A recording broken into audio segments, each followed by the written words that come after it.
نبی پاک صلی اللہ علیہ وسلم کے مدینے آنے سے پہلے ایک شخص تھا، عبداللہ بن نبی سلول اس کا نام تھا۔ تو مدینے والے لوگ اس کو اپنا پیشوا مانتے تھے، اوس بھی خزرج بھی، اس کی تاج پوشی بھی کی، بڑی اس کی منتا تھی۔ جب حضور آ گئے تو اس کا کاروبار بند ہو گیا۔ اب لوگ یہ نہیں سمجھتے کہ میں غلط ہوں، لوگ کسی کے مفادات کو ٹھیس پہنچتی ہے تو مخالفت کرنے لگ جاتا ہے۔ اب اس کے حالات جب خراب ہوئے تو اس نے پتہ کیا کیا، جھوٹ موٹ کا کلمہ پڑھ لیا۔ سمجھ آ رہی ہے باتوں؟ جھوٹ موٹ کا، اور منافقوں کا ایک ٹولہ اس نے تیار کر لیا جس کا قرآن مجید نے سورہ منافقون میں ذکر کیا۔ ایک جنگ کا موقع تھا، نبی پاک صلی اللہ علیہ وسلم تشریف لے گئے تو عبداللہ بن نبی سلول بھی چلا گیا۔ حضرت عمر فاروق رضی اللہ تعالیٰ عنہ کے ایک غلام تھے، وہ پانی لینے کنویں پہ گئے۔ ادھر سے انصار میں سے، چونکہ حضرت عمر کے غلام مہاجر تھے، انصار میں سے ایک شخص پانی لینے پہلے سے آیا ہوا تھا۔ پانی بھرنے میں کوئی اختلاف ہو گیا، جھگڑا ہو گیا، مار کٹائی تک نوبت آ گئی۔ حضرت عمر کے غلام نے کوئی چیز مار دی، اس شخص کو زخمی ہو گیا۔ اس نے پکارا، عبداللہ بن نبی سلول نے سمجھا کہ موقع اچھا ہے، دوڑا ہوا آیا اور آ کر اس نے کہا، انصار مدینہ بھاگ کے آؤ، جلدی آؤ، اور بڑے غلط جملے استعمال کیے۔ کہنے لگا اگر ان لوگوں کو تم اپنا بچا کچا کھانے کو نہ دیتے مہاجروں کو تو آج یہ تمہارے سر پہ نہ بیٹھتے۔ معاذ اللہ، ایسی باتوں پہ کہا کریں، بولے یہ روزمرہ کی گفتگو میں عادت بنائیں، کوئی ایسی بات کرنی ہو تو معاذ اللہ استغفر اللہ کہہ کے کرنی چاہیے۔ اس نے کہا کہ معاذ اللہ اب ان کو بچا کچا نہ دیں تو یہ ہمارے سر پہ نہ بیٹھتے۔ شور کیا اس نے۔ ہمارے ہاں بھی سیانے بندے پنچایت کے لوگ وہ کہتے ہیں تو اس برادری کے بچے سے ہی مار کھا ہے، پتہ ہی نہیں چلا، جا اسے مار کے آ، سر پھاڑا، یہ کار پھوڑ دے اس کا سر، اور دیکھ میں دیکھ لوں گا بعد میں جو ہوگا۔ یہ عقل مند لوگوں کے مشورے نہیں، یہ جاہل لوگوں کے مشورے۔ ناراض نہ ہونا، پر یہ نبی پاک صلی اللہ علیہ وسلم نے فرمایا ہے، حضور کا فرمان ہے۔ یہ کن لوگوں کا کام ہے؟ بول کے بتائیں، بول کے۔ پڑھے لکھے سیانے بندے اس طرح کے مشورے یہ بالکل نہیں دیتے، جاہلوں کا کام۔ پکارا، مہاجر سارے اکٹھے ہو گئے، انصار سارے آ گئے، اور جب انصار آئے تو مہاجرین کو بھی پکارا، مہاجر بھی آ گئے۔ اب وہ گتھم گتھا ہونے لگے تو کسی نے جا کے محبوب پاک کے کان میں کہا، یا رسول اللہ وہاں تو مہاجر انصار لڑنے لگے، وہ پرانی لڑائیاں پھر سے جاگ گئی ہیں۔ نبی پاک تشریف لائے، حضور نے وہاں لفظ بیان کیے، فرمایا یہ تم نے کیا جاہلوں جیسا کام شروع کیا ہوا ہے؟ یہ کون سا کام ہے؟ اللہ کرے ہم سب اس کام سے باز آ جائے، آمین تو کہنا۔ اور تو اس برادری دے منڈے کوئی مار کھائیں، برادری کیا ہوتی ہے؟ برادری تو تعارف کے لیے، اونچ نیچ کہاں سے آ گئی؟ کہا میرے رسول پاک علیہ الصلوۃ والسلام نے فرمایا تم جاہلوں جیسے کام کر رہے ہو۔ صلح کرائی، بات رفع دفع کرائی، لوگ چلے گئے، معاملہ ٹھنڈا ہو گیا۔ لیکن عبداللہ بن سلول نے کہا کہ میں یہ موقع خالی نہیں جانے دوں گا۔ پھر گیا اور جا کے انصار مدینہ سے کہنے لگا، ایک دفعہ جا لینے دو مدینے، تم نے میری بات نہیں نہ سنی، جو وہاں بڑے سردار بیٹھے ہیں ان سے بات کروں گا، اور معاذ اللہ ثم معاذ اللہ ہم ان بے عزت لوگوں کو مدینے سے نکال دیں گے، وہاں صرف عزت والے رہیں گے۔ یہ غلط جملے اس نے ادا کیے جس کو قرآن پاک نے سورہ منافقون میں بیان فرمایا ہے۔ اس نے یہ بات کی۔ ایک صحابی تھے حضرت زید رضی اللہ تعالیٰ عنہ، وہ سن رہے تھے، آ کے عرض کی، یا رسول اللہ صلی اللہ علیہ وسلم عبداللہ بن نبی سلول تو اس طرح کہہ رہا ہے کہ مدینے جا کے عزت والے دوسروں کو نکال دیں گے، اور تم اگر اپنا بچہ انہیں نہ دیتے تو معاذ اللہ آج یہ ایسا نہ کرتے۔ حضرت عمر نے بھی سن لیا، حضرت عمر نے بات سن لی، تلوار نکالی اور دوڑے۔ حضور نے بازو پکڑا، فرمایا کدھر جا رہے ہو؟ کہا یا رسول اللہ اگر آج سزا نہ دی تو کل اور بات بھی کرے گا، اور اگر آج ایک قتل ہو گیا تو باقی سیانے بن جائیں گے۔ یا رسول اللہ مجھے چھوڑے، میں ماروں گا۔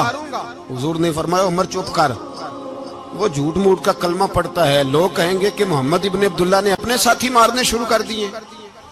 چپ کر، حوصلہ کر، صبر کر، دلیری کر۔ حضرت عمر کہتے ہیں میری حضور کے کہنے پر میں ٹھہر تو گیا، پر وہ میرے اندر جو آگ لگی ہوئی تھی ٹھنڈی نہیں ہو رہی۔ کہتے ہیں میں چپ تو کر گیا۔ نبی پاک علیہ الصلوۃ والسلام نے پوچھا عبداللہ بن نبی سلول سے تو نے یہ کہا ہے؟ کہنے لگا حاشا وک اللہ، میں نے بات ہی نہیں کی نا۔ اب لوگ کہنے لگے کہ زید تو نوجوان ہے، تو یہ بوڑھا آدمی ہے، چلو صحیح کہتا ہوگا۔ حضور بھی خاموش ہو گئے۔ اللہ پاک نے قرآن مجید نازل فرما دیا، فرمایا اللہ نے سن لی ان کی بات جنہوں نے یہ کہا ہے، اور پھر لفظ بڑے حسین ہے، فرمایا یہ کہتے ہیں ہم عزت والے ہیں؟ نہیں، وَلِلَّهِ الْعِزَّةُ وَلِرَسُولِهِ وَلِلْمُؤْمِنِينَ، فرمایا عزت تو اللہ کے پاس ہے، اللہ کے رسول کے پاس ہے، اور عزت تو مومنوں کے پاس ہے، مومنین کے پاس عزت ہے۔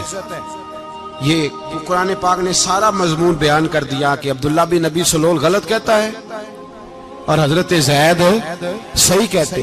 حضور نے کچھ نہیں فرمایا، جا رہا ہے قافلہ۔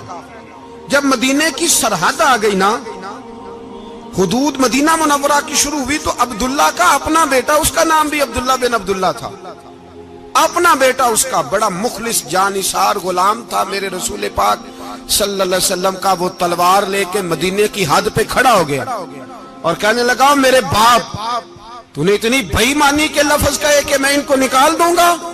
کہے اپنی زبان سے کہ میں ذلت والا ہوں، رسول پاک کو اللہ نے بڑی عزت عطا فرمائی، کہے ورنہ میں تیری گردن کاٹ دوں گا۔ بول، کہے حضور بھی عزت والے اور نبی پاک کے غلام بھی عزت، کہے اپنی زبان سے، کہے میرے رب کا یہ فرمان ہے وَرَفَعْنَا لَكَ ذِكْرَكَ، حبیب میں خود تیرے لیے تیری شانوں کو بلند فرما دوں گا۔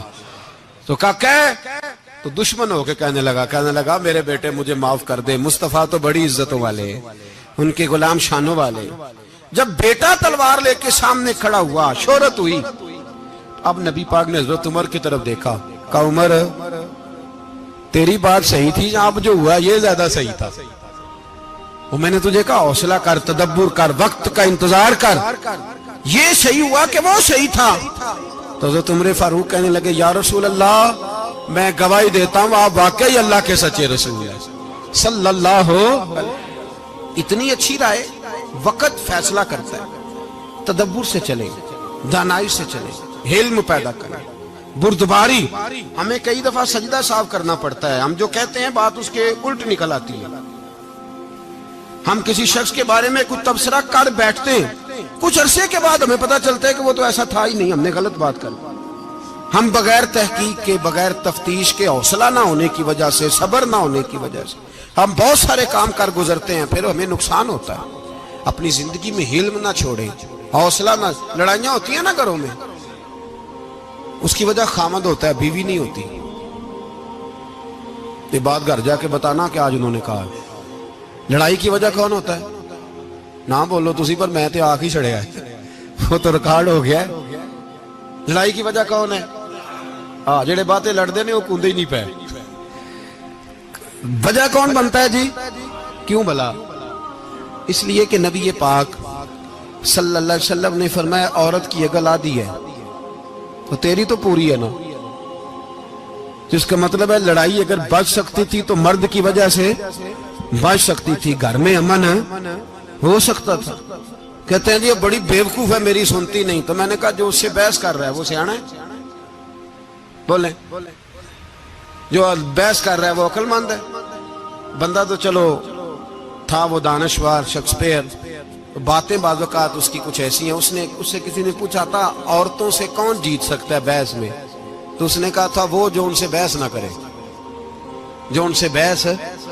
تو بھائی تو وجہ اس لیے کہ حوصلہ تو نہیں کرنا تھا۔ نبی پاک علیہ السلام نے فرمایا بی بی ٹیڑھی لکڑی ہے، سیدھی کرنے کی کوشش کرو گے تو ٹوٹ جائے گی، سیدھی۔ تو پھر کتنا بیوقوف ہے جو پتھر سے سر رگڑ رہا ہے، کتنا نادان ہے جو یہ حرکت کر رہا ہے، دریا میں چھلانگ لگا کے کہتا ہے ڈوبوں گا نہیں۔ تو بھائی حوصلہ پیدا کرے، علم پیدا کرے۔ بہت ساری ایسی باتیں کرے گی جس میں اشتعال آئے گا، فٹافٹ 3 لفظ طلاق کے دے دیے، اب بھاگا گیا مفتی صاحب کے پاس، اوہو 4 بچوں کا کیا بنے گا؟ اور یہ بات پکی ہے کہ بچوں کو صرف ان کی ماں ہی پال سکتی ہے، ان کی ماں۔ اور بات مجھے نہیں بھولتی، ایک شخص نے بیوی کو طلاق دے کے دوسری شادی کی. اس کا بیٹا تھا 10 سال کا. تو اس نے اپنے بیٹے سے کہا کہ بیٹے بتا پرانی اماں صحیح تھی یا یہ صحیح ہے؟ اس نے کہا نہیں ابا وہ تو جھوٹ بڑے بولتی تھی، یہ صحیح ہے. وہ جھوٹی تھی، وہ جھوٹ بڑے بولتی تھی میری سگی اماں، یہ سچ بولتی ہے. اس نے کہا وہ کیسے؟ کہنے لگا اس لیے کہ میں کوئی شرارت کرتا تھا تو میری سگی اماں مجھے تھپڑ مارتی تھی اور کہتی تھی تجھے روٹی نہیں دے رہی، جا دوڑ جا گھر سے. تو میں دوڑ جاتا تھا تو جھوٹ بولتی تھی نہیں دینی، پھر آدھے گھنٹے کے بعد مجھے ڈھونڈنے لگ جاتی تھی، ڈھونڈ کے لاتی تھی، پھر میری منت کرتی تھی، پھر مجھے کہتی تھی نہ مجھے ستایا کر، پھر میرا ماتھا چومتی تھی، پھر میری مرضی کا کھانا بنا کے دیتی تھی، پھر میرے منہ میں لقمے ڈالتی تھی. جھوٹی تھی، پہلے کہتی ہے نہیں دینی پھر پیچھے بھاگتی ہے. یہ سچی ہے. میں شرارت کرتا ہوں تو تھپڑ مار کے نکالتی ہے، پھر میں منتیں کرتا ہوں پر روٹی نہیں دیتی، پیر پکڑتا ہوں نہیں دیتی. سچ بولتی ہے، اپنی بات پہ ڈٹ جاتی ہے. او بھائی بچے اس کی ماں ہی پال سکتی ہے، تو نے 3 جملے کہتے سوچا ہی نہیں، تیرا کا گیا تو یہ تو نئی بیوی ملے گی، اور اس کا بھی کیا گیا، اس کو بھی شاید شوہر مل جائے. ان پھولوں کی پرورش صرف ان کا مالی کر سکتا ہے، دوسرا کر سکتا تو نے حوصلہ ہی نہیں کیا. ٹھیک ہے غلطی بیوی کی تھی پر تو مرد تھا نا، تیرے پاس تو دلیری تھی. فٹافٹی 3 طلاق کے جملے کہہ دیے. اور میرے رسول پاک علیہ السلام نے فرمایا جائز کام بڑے ہیں پر طلاق جائز تو ہے پر میرے رب کو پسند نہیں، اللہ کو پسند. تو نے مالی بگا دیا جس نے تیرے گھر کا باغ سینچنا تھا. تو بھائی یہ حوصلہ نہیں. درجنوں طلاقیں، 20 کیس، اور ابھی وہ شادی کے پورے کپڑے نہیں پہنے تو طلاق پہلے. اس کی وجہ یہ کہ حوصلہ نہیں، صبر نہیں، رضا نہیں. ہم احساس نہیں کرتے. اگر تو یہ سمجھ جائے کہ بس اللہ نے جو میرے لیے بہتر سمجھا مجھے دے دیا، صحیح ہے میری آزمائش ہے، کیا ہے کچھ ہے جو اس نے بہتر سمجھا مجھے اس نے، پھر تو سکھی ہو جائے، تیرے لیے جینا آسان ہو جائے، پھر تو بہت ساری پریشانیوں سے آزمائشوں سے دور ہو جائے. میرے نبی پاک علیہ السلام نے ہمیں حوصلہ کرنے کا حکم دیا، دلیری. 2-3 سال شاید پچھلے سال یا اس سے پچھلے سال حج کے موقع پہ نا ہمارے پاکستان میں تو بڑے بڑے انوکھے واقعات ہوتے ہیں. سننے سے کیا میں کہتا ہوں وہ عبرت کے لیے ہوتے ہیں. جعلی ویزے لگوا دیے حج کے کسی ایجنٹ نے، اللہ کے مہمانوں کو بھی لوگ لوٹ لیتے ہیں. جعلی ویزے لگوا دیے. اور مزے کی بات یہ ہے کہ پاکستانی ایئرپورٹ سے گزر بھی گئے وہ ویزے والے، اور احرام باندھے لوگ جدے پہنچ گئے. 4 آدمی تھے، انہوں نے ویزا دیکھا تو کہا نقلی آپ کو واپس جانا پڑے گا. اگلی فلائٹ سے وہ لوگ واپس آئے. آپ مجھے بتائیے ان کی جب وہ چھوٹے چھوٹے کلپ آئے، میڈیا نے ان کی باتیں سنی تو ان کے آنسو نہیں تھمتے تھے. ایک آدمی احرام باندھ کے گیا ہے، معمولی سمجھتے ہیں آپ؟ میرے جیسا غریب آدمی کبھی اس نے ارادہ کیا اور مدینے جانے کا لیٹ ہو جائے تو کلیجہ پھٹنے کو آتا ہے. کچھ مجبوریاں پیروں میں آ جائے، نہ جا سکے تو پتہ نہیں کتنی توبہ کرنے کو دل کرتا ہے کہ کہیں غلطی تو نہیں ہو گئی، کوئی ایسی بات تو نہیں نکل گئی. یقین کریں طبیعت پریشان ہو جاتی، یار کوئی ایسا کام تو نہیں ہو گیا جس کی وجہ سے یہ بات ہوئی. 4 آدمی لوٹ آئے، حالات خراب ہو گئے، لوگ رو رو کے قصے سناتے تھے. لیکن میرے رسول پاک علیہ السلام کا حوصلہ دیکھو. حضور کعبے کا بھی کعبہ، حضور مالک، حرم کے مالک مطلق، جن کے صدقے اللہ نے کعبہ کو بیت اللہ بنایا. حاجیو آؤ شہنشاہ کا روضہ دیکھو، کعبہ تو دیکھ چکے اب کعبے کا بھی کعبہ دیکھو. حضور 1400 صحابہ کو لے کے گئے عمرہ کرنے. مقام حدیبیہ پر پہنچے تو کافروں نے روک لیا، ہم عمرہ نہیں کرتے. تو اور میں خادم اور جو وارث و مالک ہیں 1400 صحابہ، ہم نہیں عمرہ کرنے دیتے، واپس جائیے. صلح لکھی جا رہی ہے. صلح کی شرطیں کیا ہیں؟ مکے سے کوئی آدمی غلطی سے بھی مدینے چلا گیا، مکے کا آدمی تو مسلمان اگر ان کے ظلم سے تنگ آ کے، مکی مسلمان کافروں کے ظلم سے تنگ آ کے مدینے چلا گیا تو مدینے والے واپس کریں گے. اور اگر مدینے سے کوئی شخص غلطی سے بھی مکے چلا گیا تو مکے والے واپس نہیں کریں گے. اتنی سخت شرائط. حضرت عمر غصے سے کانپنے لگے, صحابہ پریشان ہیں, پر میرے رسول پاک نے صبر دکھایا, حوصلہ, تدبر. یہ تدبیر ہے, صبر ایک بہترین تدبیر ہے, اگر کوئی اپنائے تو بہترین طریقہ ہے. حضور نے فرمایا ہمیں منظور ہے, صلح کرو. اور اتنا سخت حکم ہے, کہنے لگے 1400 احرام والے واپس جائیں, بعد میں آنا, اس وقت نہیں عمرہ کرنے دیں گے. میرے نبی پاک علیہ سے مجھے بتاؤ, مجھے اور آپ کو دکھ ہوتا ہے, تیاری ہو تو پروگرام رہ جائے, تو اگر احرام باندھا ہو اور اللہ کے رسول نے بندھوایا ہو تو حضور واپس لوٹنے لگے تو کتنی تکلیف کی بات ہے. حضور نے فرمایا چلو آئندہ آئیں گے. معاہدہ لکھا جا رہا ہے, حضرت علی معاہدہ لکھ رہے ہیں, لکھو محمد الرسول اللہ صلی اللہ علیہ محمد الرسول اللہ صلی اللہ علیہ وسلم اور قریش مکہ کے بیچ معاہدہ. یہ تحریر لکھی جا رہی تھی تو ابو سفیان بول پڑا, کہنے لگا جی ہم محمد الرسول اللہ نہیں لکھنے دیں گے معاذ اللہ, یہی تو ہمارا جھگڑا ہے. اگر آپ کو رسول اللہ مان لیا تو پیچھے رہ کیا گیا, محمد ابن عبداللہ لکھیں. حضور نے حضرت علی سے فرمایا رسول اللہ کاٹ کے محمد ابن عبداللہ لکھو. حضرت علی لکھ رہے تھے, محمد رسول اللہ لکھا تھا, فرمایا رسول اللہ کاٹ کے محمد ابن عبداللہ لکھو. تو حضرت علی کہنے لگے حضور مجھے یہ لفظ کاٹنا نہیں آتا, حضور مجھے یہ لفظ کاٹنا. کسی صحابی نے اعتراض نہیں کیا کہ لکھنا آتا تھا, کہا مجھے کاٹنا. حضور نے دوبارہ کہا علی کاٹ دو. کہا یا رسول اللہ مجھے یہ لفظ کاٹنا نہیں آتا. میرے حبیب نے تیسری دفعہ کہا علی کاٹو. تو شیر خدا نے قلم چھوڑا, ہاتھ باندھے اور کھڑے ہو کہنے لگے محبوبہ مجھے تیرے قصیدے لکھنے آتے ہیں, کاٹنے کوئی نہیں آتے, میں مجبور ہوں, مجھ سے نہیں ہوتا. کوشش کرتا ہوں, نہ قلم اٹھتا ہے نہ ہاتھ چلتا ہے. میرے حبیب پاک نے قلم پکڑا اور لفظ رسول اللہ خود کاٹ کے محمد ابن عبداللہ کرایا. بھائی وقت گزر گیا, صلح ہو گئی. یہ تدبر, یہ حوصلہ, یہ تدبیر میرے نبی نے فرمائی. اب تو 1400 کو مکے نے نہ داخل ہونے دیا, لیکن ایک سال ہی گزرا, تھوڑا ہی وقت گزرا, میرے رسول پاک 10,000 کو لے کے مکے میں داخل ہو گئے. 10,000 اس نے فائدہ دیا. حکمت کیا تھی, تدبر کیا تھا. قریش روز لڑائی کرنے آ جاتے تھے, تبلیغ ہی نہیں کرنے دیتے تھے. ان سے صلح ہو گئی تو نبی پاک نے کیسر کو خط لکھا, کیسر روم کو, ہرکل کو. دور دراز تبلیغ پھیل گئی, مسلمان 100,000 سے زیادہ ہو گئے. ان کی طرف سے اب وہ لڑائی بند ہو گئی. میرے حبیب پاک علیہ السلام کے حوصلے نے کمال دکھایا, اس تدبیر نے فائدہ دیا امت مسلمہ کو. 10,000 کا لشکر لے کے حضور کعبے میں داخل ہوئے. کل جو ابو سفیان کہتے تھے نا محمد رسول اللہ لکھنے نہیں دوں گا, آج وہ خود کہہ رہے تھے اشہدو ان لا الہ الا اللہ واشہدو ان محمد رسول اللہ صلی اللہ علیہ. کل جو کہہ رہے تھے کہ میں یہ لفظ نہیں لکھنے دوں گا, آج ابو سفیان کی حویلی میں لاکھوں لوگ, ہزاروں لوگ بیٹھے تھے اور سارے کہہ رہے تھے محمد الرسول اللہ محمد الرسول اللہ محمد الرسول اللہ صلی اللہ علیہ وسلم. میرے محبوب کی تدبر نے, فقاہت نے, اور پھر کمال ہوا. 1400 کہاں اور 1,44,000 کہاں. 1400 کہاں اور 1,44,000. 1400 کو نہیں جانے دیا عمرہ کرنے. میرے رسول پاک 1,44,000 کو لے کے حج کرنے چلے گئے. حضور نے حج کیا, ہر طرف لبیک لبیک کی صدائیں بلند ہوئی.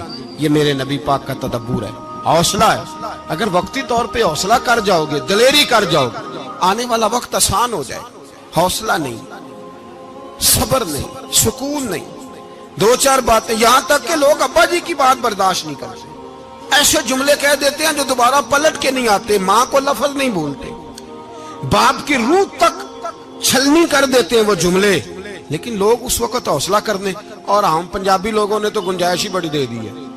کہتے ہیں بچہ ہے جے ایک ہی ہے, ایک میں حوصلہ کرے کی ہے ماشاءاللہ. تو اگر جوان ہو گیا تو کہتے ہیں گرم خون ہے, مکہ کب. اگر بوڑھا ہو گیا تو کہتے ہیں بوڑھوں میں حوصلہ نہیں ہوتا, نہ بچے میں نہ تو کس میں حوصلہ ہوگا, بولے. کسی میں بھی نہیں. چھٹی سب کو فتویٰ مل گیا نا, یہ بچہ ہے جی, ابھی یہ تو بچہ ہے, آپ تو سیانے بیانے ہیں, یہ بچہ ہے. کمال ہو گئی ہے بھائی, کیا مطلب ہے بچہ ہے؟ بچے کو سارا پتہ ہے, ہر چیز اسے آتی ہے, حوصلہ کرنا ہی نہیں آتا. اور پھر کہہ دیا وہ تو گرم خون ہے. وہ کیا بات کرتے ہو, گرم خون؟ ابے کے گلے پڑ گیا گرم خون, اس کو کھڑا کرو نا ایس پی کے سامنے اور اس کو مار تھپڑ اس کے منہ پہ, تیرے گرم خون کا پتہ چلے. غریب کے یہ گلے پڑ گئے, اس کو کھڑا کرو ایس ایچ او کے سامنے, پھر پتہ چلے گا خون کتنا گرم ہے. وہاں بالکل چپ ہے, بالکل خاموش ہے. اور گرم خون اس کا صرف اماں کے لیے, جلال صرف رہ گیا اگر غریب گھر کی بیٹی بیاہ کے لایا تو صرف اس کے لیے. کوئی ایسی بات نہیں, ہم بڑے سیانے, ہمارا غصہ بڑا سمجھدار ہے, ہمارا وہ گرم خون بڑا سیانا ہے. وہ جہاں دیکھتا ہے کہ معاملہ ہلکا ہے تو وہاں وہ گرم خون جلال میں, اور جہاں دیکھتا ہے کہ سامنے والا تگڑا ہے تو وہاں وہ گرم خون فوراً ٹھنڈا ہو جاتا ہے. حوصلہ پیدا کرے. زندگی حوصلے مند لوگ جیتے ہیں, جو حوصلے مند نہیں ہوتے وہ تو زندگی کا ایک سال لطف سے نہیں جی پاتے. حوصلہ کریں, مسکرائیں. میرے نبی پاک صلی اللہ تعالی علیہ وسلم نے نا عثمان بن طلحہ, کعبے کی چابی ان کے پاس ہوتی تھی, تو حضور نے ایک دن فرمایا عثمان, اچھا یہ نہیں تھا کہ عثمان خاص لوگوں کو چابی کعبہ کھول کے دکھاتے تھے, بلکہ ان کو قریش کی جانب سے یہ حکم تھا کہ جو بھی تجھے کہے تو نے کعبے کا دروازہ کھول دینا.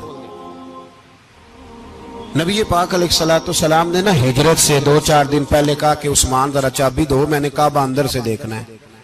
بڑے ٹھنڈے دل سے ذرا سننا, ادھر دیکھو میری طرف, ادھر دیکھیے گا ذرا میرے بھائی. میں نے ایک بندے سے کہا یار پانی کی بوتل دینا دکاندار سے,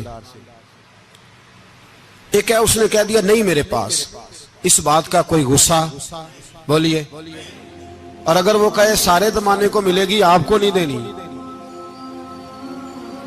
پھر بولے میرا خیال ہے چپ کر کے ہنس کے آ جائیں گے, سوال ہی نہیں پیدا ہوتا. ہم کہیں گے مجھے نہیں نہ دینی, تو نے تو دکان اٹھا یہاں سے, بند کاری سے.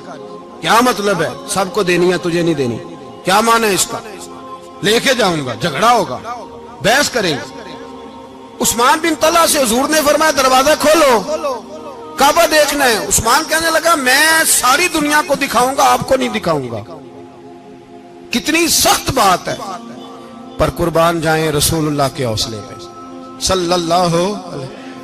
عثمان کہتے ہیں میں نے یہ بات کی تو نبی پاک مسکرانے لگے, اور میں اچھا نہیں دینی, تو حضور نے نا مسکرا کے اور میری کمر پہ تھپکی دی, فرمایا اچھا یاد رکھنا یہ چابی میں تجھ سے لے لوں گا, اور جس کو میرا دل کرے گا میں اس کو دوں گا. عثمان کہتے ہیں روز رات کو نبی پاک کے یہ جملے میرے کانوں میں گونجتے تھے کہ حضور نے فرمایا. کہتے ہیں جس دن پتا چلا نا نبی پاک 10,000 کا لشکر لے کے آ رہے ہیں, تو ابو سفیان میٹنگیں کر رہے تھے, مکے کے سارے سردار تیاری کر رہے تھے, اور میرے کانوں میں ایک ہی لفظ تھا کہ حضور نے فرمایا میں چابی لے لوں گا, پھر جس کو میں چاہوں گا اسے دوں گا. عثمان کہتے ہیں حد ہو گئی, وقت گزر گیا, حضور آ گئے, طواف فرمایا, اور طواف کے بعد میرے نبی پاک علیہ السلام نے فرمایا بلاؤ نا ذرا عثمان کو. عثمان کہتے ہیں میں چابی لے کے آیا تو دوسرا جملہ کوئی نہیں. ساڑھے نا کوئی بندہ مشورہ دے وے دی نہ منیے, تے جے کام مونجو ہو جے نا, جن جو نے مشورہ دیتا سی تے وہ نال ہی غوث پاک بن جاندا ہے. تینوں آکھیا سی نا, فوراً ہی داتا علی اجمیری ہو جاندا ہے. وہ کہندے تینوں پتہ نہیں میں کڈا ولی اللہ, تینوں میں آکھیا سی میں انج نہ کر, اور بندہ پریشان ہوتا ہے, کام الٹ ہو گیا, اور لاگوں آکھی جاندا ویکھو جی میں تے تانوں پہلوں ہی آکھیا سی. جی عجیب بات ہے, شیخ چلی کی طرح پیچھے پڑ جائے گا, میں نے تو پہلے ہی کہا تھا. او بس کر یار, اب تو خواجہ معین الدین اجمیری ہو گیا, بس کر. مشورہ ہی ہوتا ہے, کسی کا مل جاتا ہے اور کسی کا نہیں لیا جاتا. فوری طور پہ بندہ اٹھ کے نا تو ولایت کی 4تھی سیڑھی پہ چڑھ جائے گا, کہے گا میں تو اب دالے وقت ہوں, میں کتب دورہ ہوں, میں نے تجھے کہا نہیں تھا. اب بس کر یار, کئی دفعہ مشورے صحیح ہوتے ہیں, کئی دفعہ صحیح. بولیے نبی پاک صلی اللہ علیہ وسلم کی احد کے دن خواہش یہ تھی کہ اندر رہ کے لڑنا ہے. جوان صحابہ نے کہا باہر جا کے لڑائی کرنی ہے, حضور نے باہر جا کے جنگ کی. بظاہر مسلمانوں کو شکست ہوئی, حضور نے ایک دفعہ نہیں کہا کہ میں نے تمہیں کہا نہیں تھا اندر رہنا ہے, بس ہو گیا جو ہو گیا. اب اس میں فٹافٹ اگلے کو حوصلہ دو، کوئی عرض نہیں یار. نبی پاک سب بولیے صلی اللہ علیہ وسلم، میرے حبیب پاک علیہ الصلوۃ والسلام نے نا کہا عثمان کو بلاؤ. عثمان آئے تو عثمان کہتے میں نے چابی دی تو میں تیار تھا، میں تیار تھا کہ اب میری بات ہوگی اور رسوائی ہوگی. لیکن کہتے ہیں قربان جائیں مصطفیٰ نے تو یہ جملہ بھی نہیں کہا کہ میں نے تجھے کہا نہیں تھا، یہ بھی نہیں کہا. حضور نے چابی لی، کعبے کے بت صاف کیے، نماز پڑھی، واپس آئے. فرمایا عثمان میرا وعدہ تھا تیرے ساتھ کہ جس کو میں چاہوں گا چابی دوں گا، یہ لو چابی میں تجھے ہی دینا چاہتا ہوں، لے لو رکھ لو. عثمان کہتے ہیں وہ چابی نہیں میرے طرف آ رہی تھی، میری طرف ایمان آ رہا تھا. وہ چابی نہیں آ رہی، ایمان آ رہا تھا میری جانب. کہتے ہیں میرے ہاتھوں میں چابی آئی اور میری زبان پہ کلمہ توحید جاری ہو گئی. بھائی تدبر، حوصلہ، صبر، رضا، ہمیں تو ٹائم بھی نہیں گزارنا تھا. گھر کا ماحول، گھر کے اندر رہ کے لوگ دکھی ہیں، اس لیے کہ ہماری طبیعتوں میں حوصلہ نہیں، ایک منٹ کے لیے نہیں، ایک سیکنڈ کے لیے بھی ہم یہ برداشت نہیں کرتے کہ چلو تھوڑا انتظار کریں، وقت کو دیکھیں، موقع کو دیکھیں. میرے نبی پاک علیہ الصلوۃ والسلام پہ اتنی مصیبتیں آئیں کہ پہاڑ پہ آتی تو وہ ریزہ ریزہ ہو جاتے ہیں، لیکن کسی مقام پر بھی حضور علیہ الصلوۃ والسلام شکوہ کرتے نظر نہیں آتے.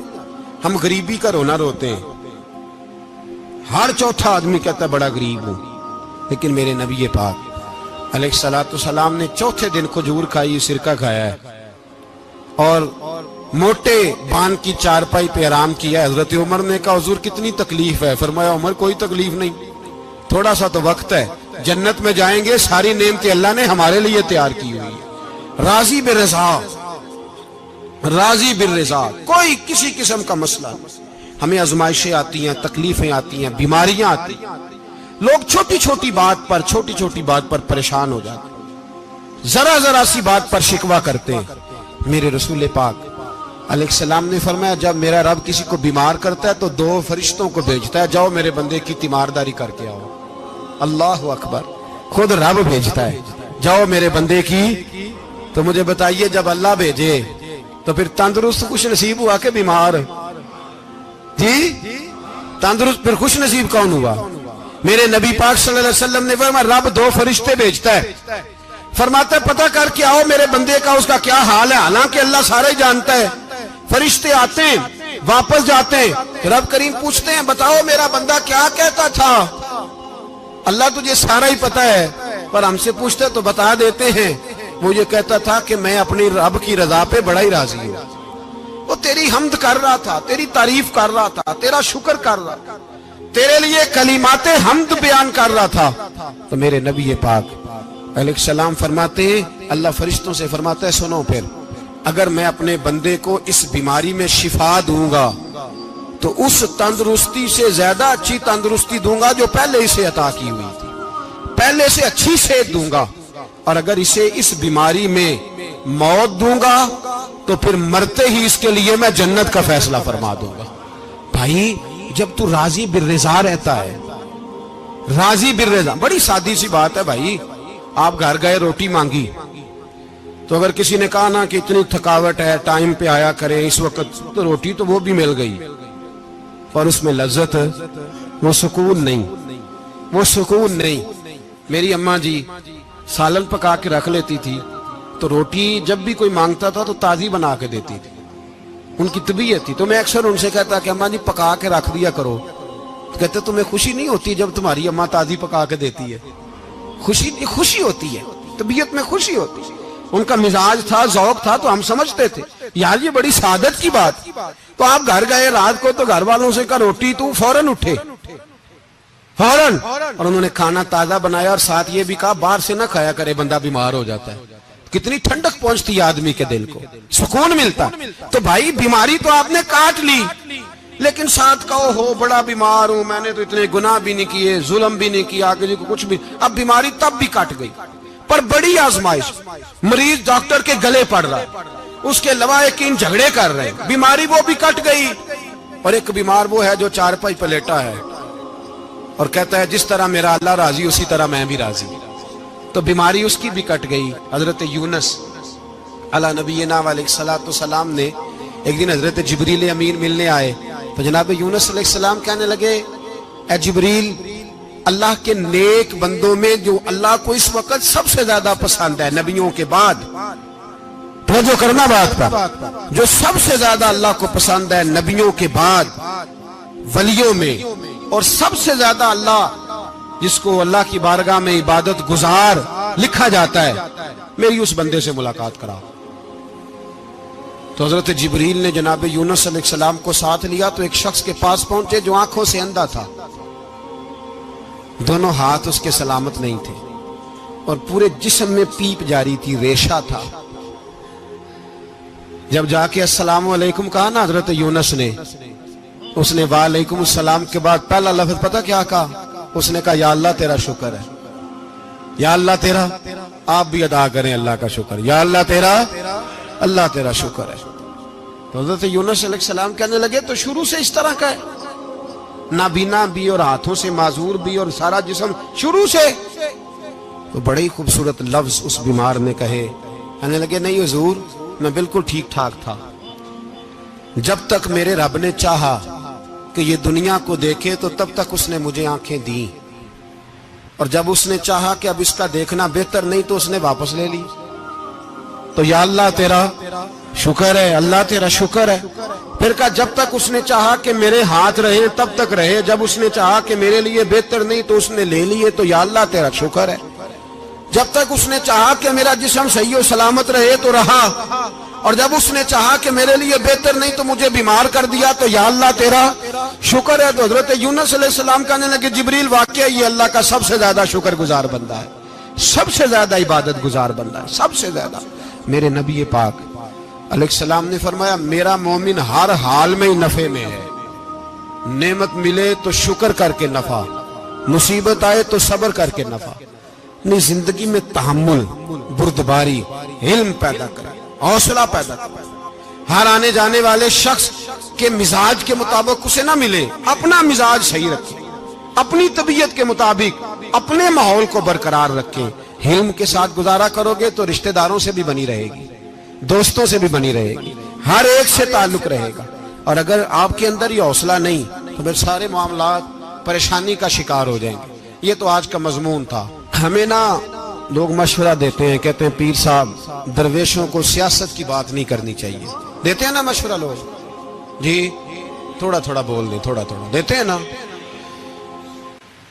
اگرچہ ہم ان کی بات نہیں مانتے، اس لیے کہ اقبال نے کہا تھا جدا ہو دین سیاست سے تو رہ جاتی ہے چنگیزی، جدا ہو دین سیاست سے تو، اور پہلا فکرہ یہ ہے کہ جلال بادشاہی ہو یا جمہوری تماشا ہو، جدا ہو دین سیاست سے تو رہ جاتی ہے۔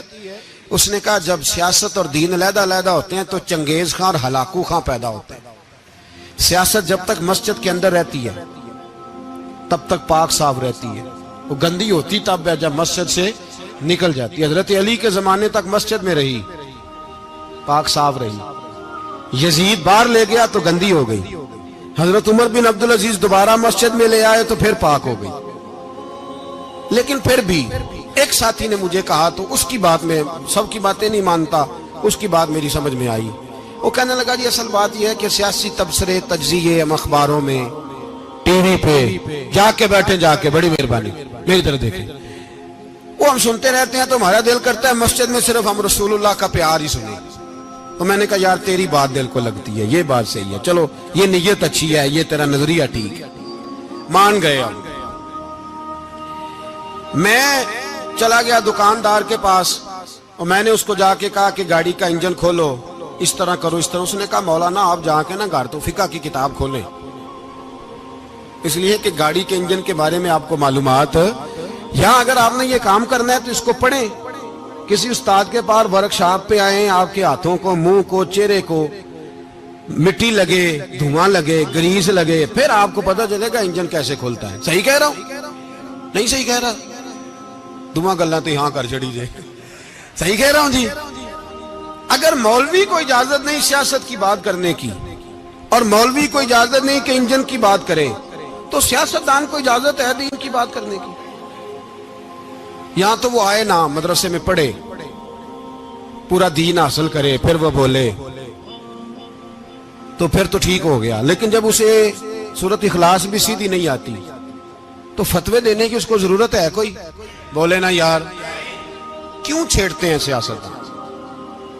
ہم نہ پچھلے جمعے جلوس نکالنا چاہ رہے تھے ختم نبوت کی ترمیم کے حوالے سے، حکومت وقت نے کہا کہ ہم واپس لیتے ہیں، تو میرے بہت سارے دوستوں نے کہا جی نکالنا چاہیے، انہوں نے کیا کیوں؟ میں نے کہا یار لوگوں کو بھی پریشان نہیں کرنا چاہتے، ہماری اپنی سڑکیں ہیں، کسی کو بس ٹھیک ہے، انہوں نے واپس لے لی تو بات ختم ہو گئی، ہم مان گئے، تسلیم کر لیا۔ اتنا ہمارا مطالبہ ہے کہ اس آدمی کو ضرور سزا دو جس نے یہ ترمیم کی ہے، لیکن ہم نہیں کرتے، کوئی نہیں نکلے، نہیں نہ نکلے بولے۔ تو وزیر قانون صاحب کو کیا مصیبت بنی ہوئی ہے نیا فتویٰ دینے کی؟ کہ ہے کوئی شوق انہیں دینا چاہیے فتویٰ؟ کہتے نہیں مرضیوں میں ہمارے درمیان تھوڑا ہی فرق ہے۔ مجھے یوں لگتا ہے کہ یہ جان بوجھ کر کوئی نہ کوئی ایسی شرارت کرتے ہیں جس سے لوگ اشتعال میں رہیں، جان بوجھ۔ حلم، حوصلہ، صبر ذات کے بارے میں تو ہے، لیکن اگر کوئی رسول پاک کی بے ادبی کرے تو پھر حوصلے کی بات ہے ہی نہیں، پھر تو جہاد کی بات ہے۔ اور میں دیانتداری سے مسجد میں باوضو بیٹھ کر جمعے کے دن مشورہ دیتا ہوں حکومت کو اور وزیر قانون کو مشورہ دیتا ہوں کہ نہ فرعون کی حکومت ساری زندگی رہی، نہ نمرود رہا، نہ جاج بن یوسف رہا، نہ یزید رہا، اور یار درباری بن کے حکمرانوں کی چاپلوسی کرتے کرتے تم یہاں تک آ گئے ہو کہ اب نبی پاک کی عزت کو ہاتھ ڈالنا شروع کر دیا ہے۔ اور آپ یقین کریں سیاسی جماعتوں کا اتنا برا حال ہے کہ ان کے لیڈر کے بارے میں کوئی بات کرے تو پاگل ہو جاتے ہیں یہ احتجاج کر کر کے، اور اس نے ڈائریکٹ کہہ دیا کہ ختم نبوت کا مسئلہ ہی کوئی نہیں، جو دین کی بنیاد ہے، کسی کو پرواہ نہیں۔ مجھے تو ان لوگوں کی فکر ہو رہی ہے جن لوگوں نے انہیں ووٹ دیے ہیں، وہ اللہ کو کیا جواب دیں گے؟ اور یہ اللہ ماشاءاللہ ساری سیاسی جماعتیں اس طرح کی۔ اور میرا وزیر قانون صاحب کو بھی مشورہ ہے کہ زندگی بڑی تھوڑی ہے، بڑی تھوڑی، اللہ سب کو معاف کرتا ہے، اپنے رسول کے غداروں کو معاف نہیں کرتا۔ اور یہاں تمہاری گاڑیوں پہ جھنڈے لگے ہوئے ہیں، وہاں بھی تمہارے جھنڈے لگیں گے، پر اس لیے لگیں گے کہ یہ غدار ہیں ناموس رسالت کے، یہ جھنڈے لگیں گے۔ شرم کرو اور ڈر جاؤ، بس کر دو، تمہارے منہ میں اب دانت پورے نہیں رہے۔ کوئی شوگر کا مریض ہے تو کوئی بلڈ پریشر کا، تو کوئی ہارٹ کا، تو کوئی کینسر کا۔ شرم کرو اور اپنی قبر کی بھی تھوڑی سی فکر کرو۔ بتاؤ پاکستان کے کتنے صدر گزرے، وزیر اعظم گزرے، تو ان کی قبریں کہاں ہیں؟ کوئی جاتا ہے ان کی قبروں پہ؟ کسی کو خبر ہے؟ کیوں اپنے لیے جہنم کٹھی کرتے؟ سارا کچھ دنیا داری رہ گئی ہے، سارا کچھ صرف یہی رہ گیا۔ حضرت ابو بکر سردار تھے، حضرت عمر سردار تھے قبیلے، حضرت عثمان سردار تھے، انہوں نے سرداریوں کو ٹھوکر مار کے رسول اللہ کے قدموں میں بیٹھنا پسند کی، سرداریاں چھوڑ کے غلام بن گئے۔ تم سرداریاں بچانے کے لیے رسول اللہ کی غداری کرتے ہو، شرم نہیں آتی؟ اور قوم شکوہ ہے مجھے ان لوگوں سے جو مولوی تو کہہ دیتے ہیں تو سیاست نہ کر، اور کسی سیاستدان کو منع نہیں کرتے کہ جب تجھے سورت فاتحہ بھی نہیں آتی تو تجھے کس نے اجازت دیا اتنی بڑی بات؟ اور میں نے پچھلے سے پچھلے جمعے بھی کہا تھا، پھر کہتا ہوں اور آن دی ریکارڈ کہتا ہوں، مرزائی کل بھی کافر تھے، آج بھی کافر، اور قیامت تک، اور جو ان کے کفر میں شک کرے وہ بھی، اور پکا بے ایمان ہے، کافر ہے۔ وہ وزیر قانون ہو یا صوبائی ہو یا وفاقی ہو، من شک فی کفر ہی فقط کفر، جو مرزائی کے کفر میں شک کرے وہ بھی کافر ہے۔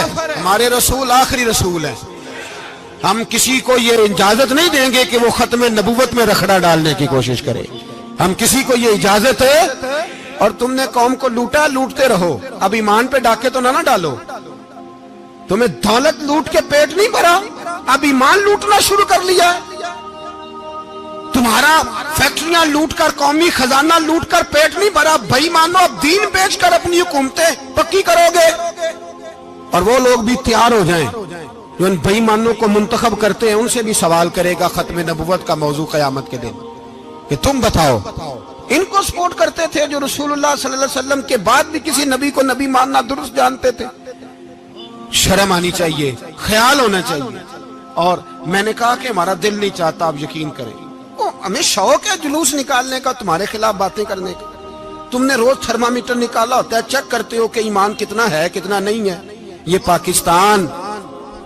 پاکستان اگر صوبہ سندھ ہے تو حضرت عبداللہ شاہ غازی کا ہے، اگر بلوچستان ہے تو حضرت بابا عبد الرحمان کا ہے، اور اگر پشاور ہے تو وہ صوفیاء کا ہے، اور اگر یہ دھرتی پنجاب ہے تو یہ داتا علی اجویری کی ہے، یہ بابا فرید الدین کی ہے۔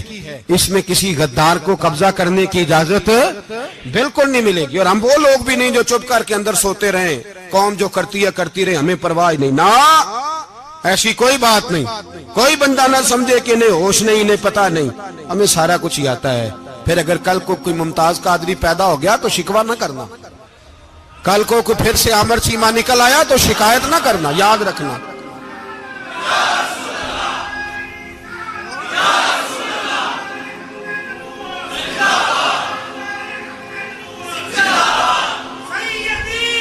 تو میرے بھائی کھول کے بولے یا نبی رسول کے صلی اللہ۔ تو یہ مشورہ،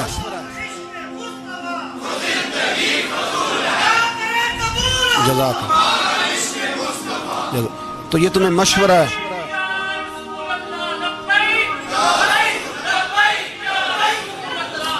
میری بات سنیں، یاد رکھیں، یہ لوگ بعد میں پچھتاتے ہیں، پھر مناظرے کراتے پھرتے ہیں، اس نے صحیح کیا کہ غلط کیا، پھر انہیں ہوش آتی ہے بعد میں، پھر ان کے ہواری نکل نکل کے میدانوں میں دلیلیں دیتے ہیں۔ اس لیے ہمارا مشورہ ہے انہیں کہ یہ اپنی حد میں رہیں، اور جو کام تمہارے ذمہ، میں نے کہا نا تم نے بڑا لوٹا، یہ قوم روز تمہیں موقع دیتی ہے لوٹنے کا، یہ موقع دیتی ہے، تو تم نے دولت لوٹ کے پیٹ نہیں بھرے، اب ایمان لوٹنے کے چکر میں آ گئے ہو۔ یاد رکھو، مسلمان گناہگار ہیں، غدار نہیں ہیں۔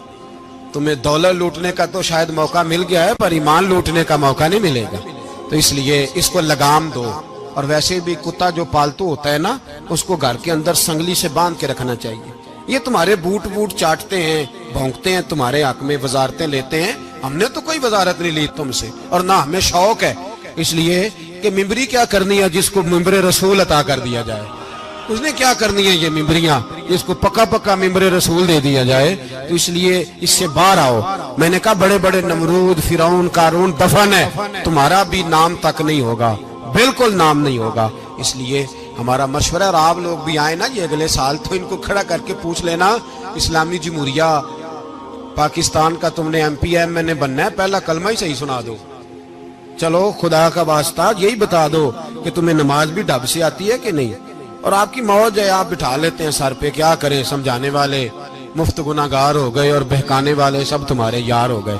اس لیے یہ چھیڑتے ہیں جان بوجھ کے، اور پھر جب کوئی ممتاز قادری علیہ رحمہ پیدا ہوتے ہیں، پھر انہیں دشواری ہوتی ہے، پھر ان کا جینا مشکل ہو جاتا ہے، یہ موقع دیتے ہیں، پتہ نہیں کس کے ایجنڈے پہ عمل کر رہے ہیں۔ میرا سوال یہ ہے، میں نے پچھلے جمعے پھر میرا سوال ہے کہ میں پوچھتا ہوں، اس آدمی کو ضرورت کیا ہے ختم نبوت پر بات کرنے؟ جب امت مسلمہ کے متفق کا فیصلہ ہے کہ مرزائی کافر، اسمبلی نے بل پاس کر دیا کہ مرزائی، ان کو اقلیت قرار دے دیا، اور جب سے وہ اقلیت بنے، نہ ہم نے ان کی عبادت گاہ جلائی، نہ ہم نے ان کو قبروں سے نکالا، نہ ہم نے، بس ٹھیک ہے جیسے عیسائی رہتے ہیں، یہودی سے کس ملک میں رہتے ہیں وہ بھی رہیں، اقلیت بن کے رہے، کوئی اعتراض، پر تم انہیں کھینچ کھونچ کے کیوں قریب کرتے ہو؟ تمہارا کیا جرانہ ہے ان کے ساتھ؟ بتاؤ تو صحیح۔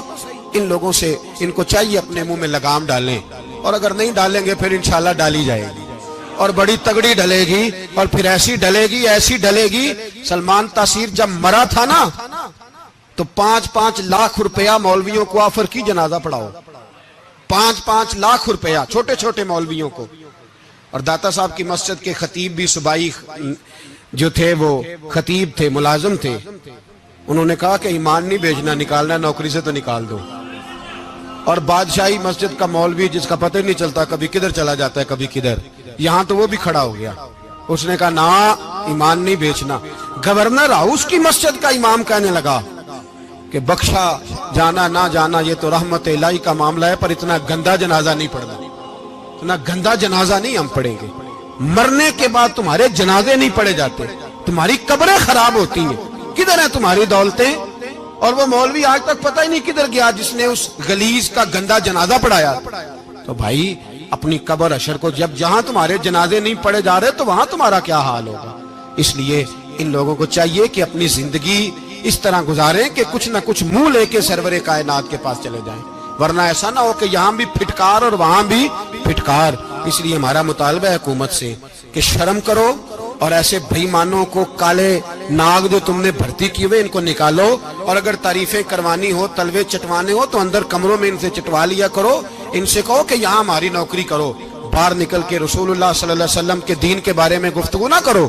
اس لیے کہ اللہ تبارک و تعالیٰ نے اس دین کے اندر بڑا حسن اور بڑا جذبہ رکھا ہوا ہے, بڑا وقار ہے. ہمارا مطالبہ ہے حکومت سے کہ ختم نبوت کے مسئلے پر کوئی سیاستدان گفتگو نہ کرے. آپ تائید کرتے ہیں اس بات کی؟ اس پر کوئی سیاستدان کوئی گفتگو. ہمارے پاس بڑے تماشے ہیں سیاست کرنے کو, باقی تماشوں پہ سیاست کرو. یہ رسول اللہ کی ناموس کا معاملہ ہے, یہ چھیڑنے کی تمہیں اجازت ہے؟ مجھے سمجھ نہیں آتی یار, جب بات ختم ہو گئی اسمبلی نے بل واپس لے لیا تو صوبائی وزیر قانون کو آخر تکلیف کیا ہے؟ آپ کے پاس جواب ہے کوئی اس بات کا؟ بات ختم ہو گئی, ہم نے جلوس نہیں نکالا, چھوڑ دیا, خاموش ہو گئے. علماء نے میٹنگیں بلائی تھی, کینسل کر دی, ٹھیک ہے جی بات. اب دوبارہ سے کیوں چھیڑتے ہو؟ پھر کہتے ہیں احتجاج ہوتا ہے, شور ہوتا ہے. تم خود ایسی حرکتیں کرتے ہو جس سے افراتفری پیدا ہوتی ہے.